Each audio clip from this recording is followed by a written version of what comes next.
Assalamualaikum warahmatullahi wabarakatuh. Pada kesempatan kali ini saya akan mempresentasikan sebuah materi dengan judul kalimat. Sebelumnya mohon izin memperkenalkan diri. Nama saya Hanastia Siva Saputri, NIT 19080010015, dan rekan saya atas nama Elke Fitria El Sinta yang pada kesempatan kali ini tidak dapat melakukan video presentasi dikarenakan sedang ada halangan. Langsung saja untuk memasuki materi tentang kalimat. Yang pertama adalah membahas tentang pengertian kalimat, yang kedua adalah ciri-ciri kalimat, yang ketiga adalah unsur-unsur kalimat, dan yang terakhir adalah jenis-jenis kalimat. Untuk yang pertama adalah pengertian kalimat. Kalimat adalah satuan bahasa terkecil dalam wujud lisan atau tulisan yang mengungkapkan pikiran yang utuh. Dalam wujud lisan, kalimat diucapkan dengan suara naik turun dan keras lembut, di sela jeda, dan diakhiri dengan intonasi akhir. Dalam wujud tulisan berhuruf Latin, kalimat dimulai dengan huruf kapital dan diakhiri dengan tanda titik, tanda tanya, dan tanda seru. Untuk yang kedua adalah ciri-ciri kalimat. Jadi kalimat itu memiliki ciri-ciri, diantaranya adalah sebagai berikut. Yang pertama, kalimat merupakan satu kesatuan bahasa yang memiliki fonem dan morfem. Fonem adalah bunyi pada sebuah bahasa yang membedakan makna dalam sebuah kata, sedangkan morfem adalah bentuk bahasa yang mengandung arti pada sebuah kata. Yang kedua adalah kalimat dapat berdiri sendiri meskipun tidak ditambah dengan kalimat pelengkap. Yang ketiga adalah kalimat mempunyai pola intonasi akhir, dan yang terakhir adalah kalimat itu terdiri dari huruf kapital dan tanda baca dalam sebuah kalimat. Lanjut untuk yang unsur-unsur kalimat.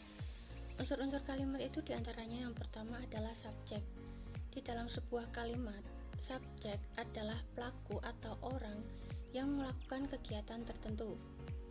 Subjek pada umumnya berupa kata benda seperti nama orang, binatang, tumbuhan, dan benda. Contohnya, budi, gajah, anggrek, sekolah, dan masih banyak juga yang lainnya. Subjek adalah unsur pokok yang terdapat pada sebuah kalimat, di samping unsur predikat.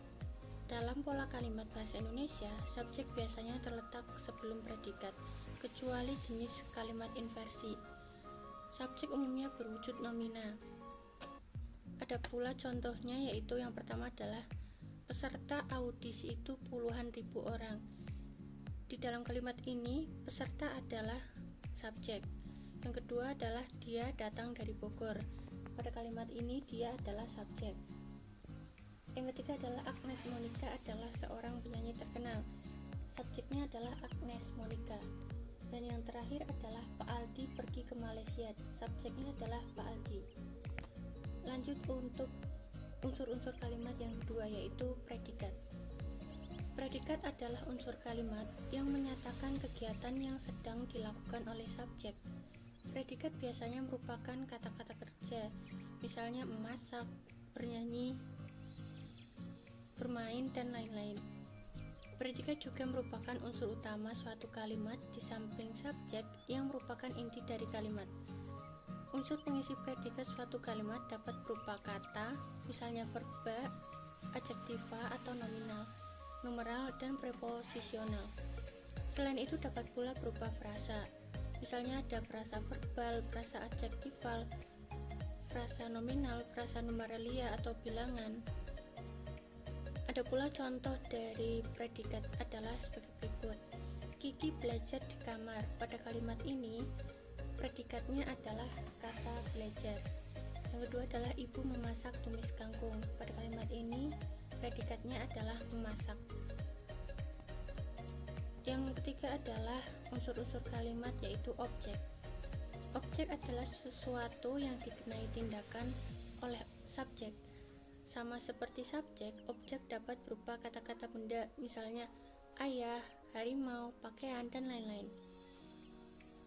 Objek bukan unsur wajib dalam kalimat. Keberadaan umumnya terletak setelah predikat yang berkategori verbal transitif atau kalimat aktif transitif, yang sedikitnya mempunyai 3 unsur utama: subjek, predikat, dan objek. Objek pada kalimat aktif akan berubah menjadi subjek jika kalimatnya dipasifkan. Demikian pula objek pada kalimat pasif akan menjadi subjek jika kalimatnya dijadikan kalimat aktif. Objek umumnya berkategori nomina. Berikut adalah contoh objek dalam kalimat. Adik bermain layangan. Objeknya adalah layangan. Aldi membeli sebuah buku. Objeknya adalah sebuah buku. Yang ketiga adalah kelinci itu memakan wortel. Objeknya adalah wortel. Yang terakhir adalah keterangan. Keterangan merupakan unsur kalimat yang memberikan informasi lebih lanjut tentang suatu yang dinyatakan dalam kalimat. Misalnya, memberi informasi tentang tempat, waktu, cara, sebab, dan tujuan. Keterangan ini dapat berupa kata, frasa, atau anak kalimat. Keterangan yang berupa frasa ditandai dengan preposisi seperti di, ke, dari, dalam, pada, kepada, terhadap, tentang, oleh, dan untuk. Keterangan yang berupa anak kalimat ditandai dengan kata penghubung seperti ketika, karena, meskipun, supaya, jika, dan sehingga. Berikut ini adalah beberapa ciri unsur keterangan. Yang pertama adalah bukan unsur utama atau tidak bersifat wajib seperti subjek, predikat, objek, dan pelengkap. Yang kedua adalah tidak terikat posisi atau memiliki kebebasan tepat di awal atau di akhir atau di antara subjek dan predikat. Untuk pembahasan yang terakhir adalah tentang jenis-jenis kalimat. Untuk jenis-jenis kalimat yang pertama adalah jenis-jenis kalimat menurut struktur gramatikalnya. Yang pertama adalah kalimat tunggal. Kalimat tunggal adalah kalimat yang terdiri atas satu klausa. Kalimat ini hanya mempunyai satu subjek dan satu predikat. Contohnya, separuh pesisir Pulau Bangka rusak. Itu terdiri antara subjek dan predikat. Selanjutnya, untuk jenis-jenis kalimat menurut struktur gramatikalnya, yaitu kalimat majemuk. Kalimat majemuk adalah kalimat yang terdiri atas dua klausa atau lebih, lalu antara klausa yang satu dengan klausa yang lain itu saling berhubungan. Kalimat majemuk setara. Kalimat majemuk setara adalah menggabungkan dua klausa atau lebih yang masing-masing mempunyai kedudukan setara dalam struktur kalimat. Artinya, semua klausa tersebut merupakan klausa inti, tidak membentuk hierarki karena klausa yang satu bukanlah bagian dari klausa yang lain. Contohnya, Candi Gedong Songo memiliki 9 kelompok candi, tetapi sebagian candi itu sudah hilang. Untuk kalimat pada klausa yang pertama, Candi Gedong Songo memiliki 9 kelompok candi, dan untuk klausa yang kedua adalah kalimat tetapi sebagian candi itu sudah hilang. Dua klausa ini merupakan klausa inti sehingga disebut dengan kalimat majemuk setara. Untuk yang selanjutnya adalah kalimat majemuk bertingkat. Kalimat majemuk bertingkat itu menunjukkan hubungan yang hierarkis, yaitu menggabungkan dua klausa atau lebih secara bertingkat. Ada yang berfungsi sebagai klausa utama dan ada yang berfungsi sebagai klausa bawahan. Karena itu hubungannya demikian disebut pula dengan majemuk bertingkat. Contohnya, Candi Gedong Songo merupakan mutiara kehidupan karena menjadi sumber nafkah bagi masyarakat sekitarnya. Pada kalimat tersebut, klausanya terdiri dari dua, yaitu klausa inti dan klausa bawahan, sehingga disebut dengan kalimat majemuk bertingkat. Untuk jenis-jenis kalimat menurut struktur gramatikal yang selanjutnya adalah kalimat campuran. Kalimat campuran adalah kalimat yang terdiri dari beberapa klausa. Ada yang berhubungan secara koordinatif, bertingkat, atau konsubordinatif. Beberapa ahli menyebut bentuk ini sebagai majemuk campuran karena dalam satu kalimat terdapat berbagai bentuk majemuk. Contohnya, untuk perjalanan jauh keluar kota, hal pertama yang harus diperhatikan adalah kondisi fisik dan hal kedua adalah kondisi keuangan. Kalimat tersebut merupakan kalimat majemuk kompleks karena tersusun atas klausa bertingkat dan klausa setara. Untuk contoh yang Selanjutnya adalah untuk perjalanan jauh keluar kota, hal pertama yang harus diperhatikan adalah kondisi fisik dan hal kedua adalah kondisi keuangan. Kalimat tersebut merupakan kalimat majemuk campuran karena tersusun atas klausa bertingkat dan klausa setara. Selanjutnya adalah jenis-jenis kalimat berdasarkan gayanya atau retorikanya. Yang pertama adalah kalimat yang melepas. Kalimat yang melepas terbentuk jika kalimat tersebut disusun dengan diawali oleh unsur utama atau induk kalimat dan diikuti oleh unsur tambahan atau anak kalimat. Unsur anak kalimat ini seakan-akan dilepaskan saja oleh penulisnya. Jika unsur anak kalimat tidak diucapkan, kalimat itu sudah bermakna lengkap. Contohnya, saya akan dibelikan ayah mobil jika saya lulus ujian sarjana. Yang kedua adalah kalimat yang klimaks. Kalimat klimaks terbentuk jika kalimat tersebut disusun dengan diawali oleh anak kalimat dan diikuti oleh induk kalimat. Kalimat belum dapat dipahami jika hanya membaca anak kalimatnya. Sebelum kalimat itu selesai, terasa masih ada sesuatu yang ditunggu, yaitu induk kalimat. Oleh karena itu, penyajian kalimat ini terasa berklimaks dan terasa membentuk ketegangan. Contohnya, karena tidak mempunyai kendaraan, ia datang terlambat ke sekolahan. Yang berikutnya adalah kalimat yang berimbang. Kalimat yang berimbang disusun dalam bentuk kalimat majemuk setara dan kalimat majemuk campuran.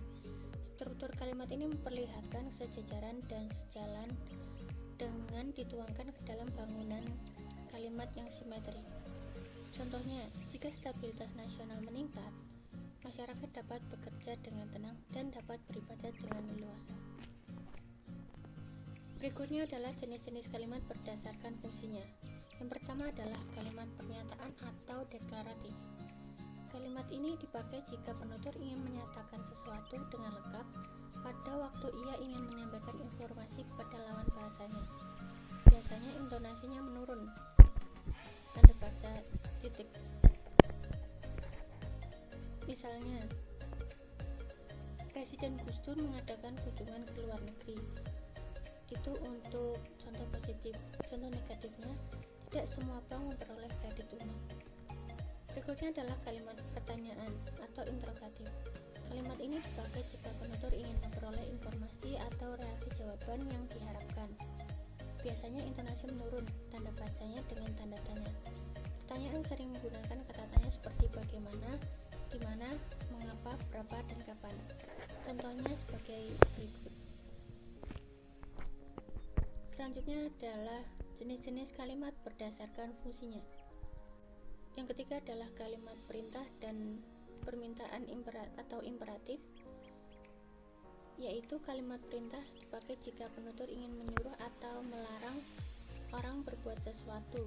Biasanya intonasi menurun, tanda bacanya titik atau tanda seru.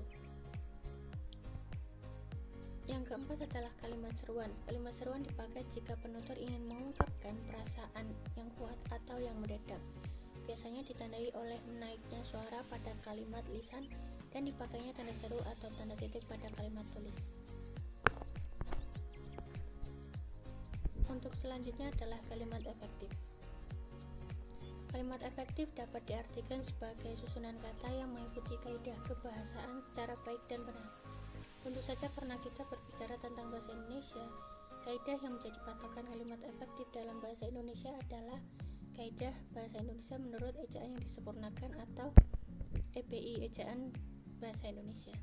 Syarat-syarat dari kalimat efektif yang pertama adalah sesuai EYD atau EBI, yang kedua adalah sistematis, yang ketiga adalah tidak bertele-tele, dan yang terakhir adalah tidak ambigu. Sekian yang dapat saya sampaikan, kurang lebihnya mohon maaf apabila ada kesalahan. Wassalamualaikum warahmatullahi wabarakatuh.